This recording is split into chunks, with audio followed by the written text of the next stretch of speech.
నేను చంద్రబాబు గారు జైల్లో అన్యాయంగా పెట్టినప్పుడు నాకు చాలా బాధ కలిగింది.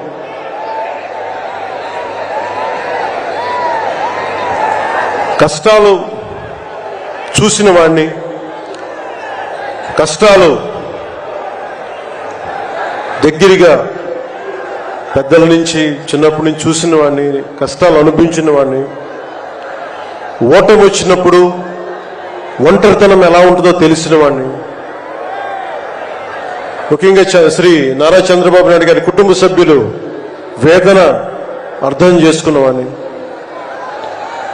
శ్రీమతి భువనేశ్వరి గారి బాధని దూరం నుంచే అర్థం చేసుకున్నవాడిని. నేనేం ఆశించి మద్దతు ఇవ్వలేదు. మనిషి కష్టాల్లో ఉన్నప్పుడు నా వంతు సాయంగా ఉండాలి అని చెప్పి బయటికి వచ్చి రాజమండ్రి జైలు వాడిని మాట్లాడి ఇన్ని దశాబ్దాలు సుదీర్ఘ రాజకీయ అనుభవంతో జాతీయ స్థాయిలో ఎన్డీఏ లాంటి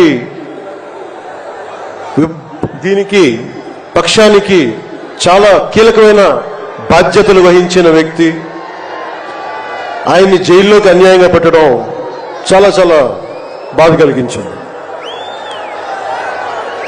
కాంగ్రెస్ నాయకులు చేసిన తప్పుకి సోనియా గాంధీ గారు పెట్టారు జగన్ గారిని జైల్లో.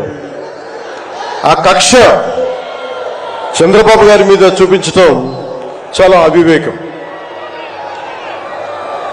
ఇలాంటి పరిస్థితుల్లో రాష్ట్ర విభజన జరిగినప్పటి నుంచి